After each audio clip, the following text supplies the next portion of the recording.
Embracing innovation through diversity. That's our theme for the day.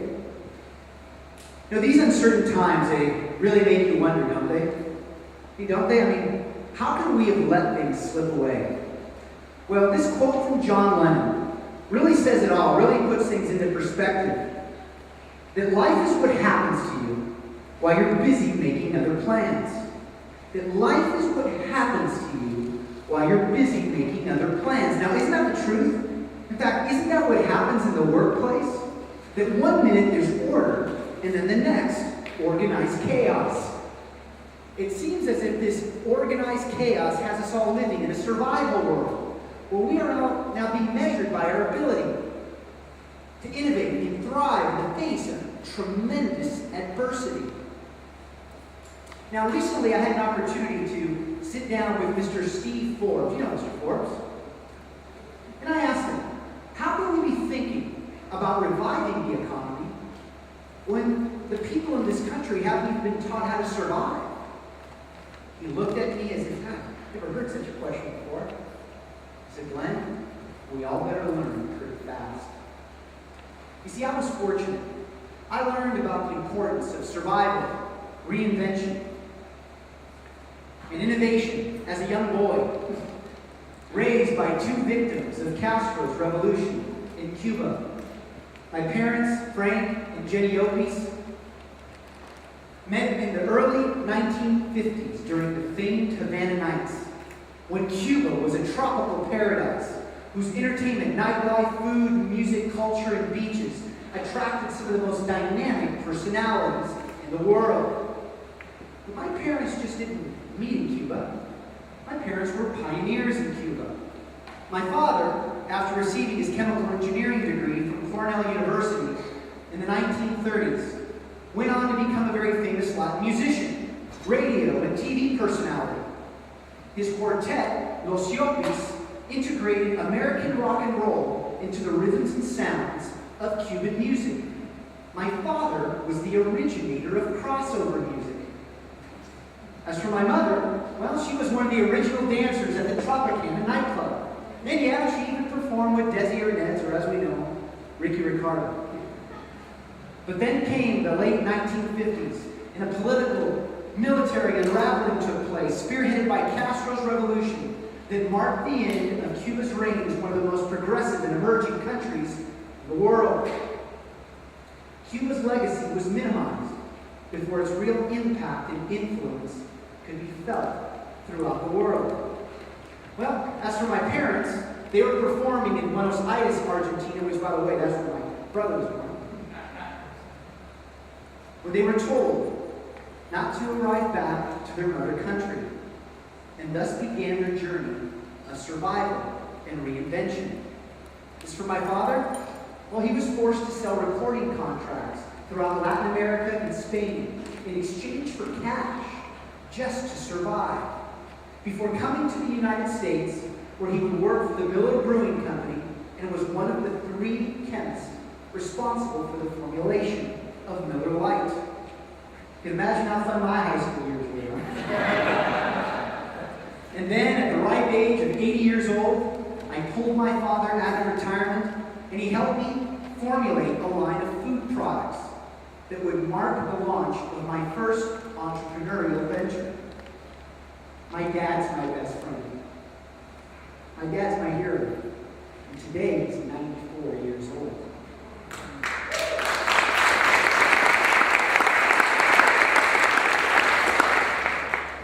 I share this personal story with you because it represents an example, a very good one, of what happens to countries and their people when they experience unexpected change without preparation. Or as Lennon said, while you're busy making other plans. You see, we are all in the midst of experiencing this today, right now. Not as radical, but a landscape of change without preparation. It is driving a reshaping of the workplace and the necessity to find new types of methods for innovation. Methods that will require us to trust one another so that we can have a greater appreciation of our unique strengths, unique differences. You see, we must all embrace innovation through diversity in our people and allow for their freedom of expression to broaden one's observations, propel the entrepreneurial spirit, our passion, generous purpose, cultural promise. I call this the immigrant perspective on business leadership. Now, to help you see the opportunities to embrace innovation through diversity that must be driven by trust, empowerment, and transparency, I would like for all of you, in the words of John Lennon, to imagine a world united, empowered, inspired, a world of people helping people to improve, to do better, striving to make a difference, where happiness and opportunity are all around you, where hope is inspired by all different types of people, not just a few selected and elected, where you're not only accountable for the advancement of yourself, but for the well-being and advancement of others.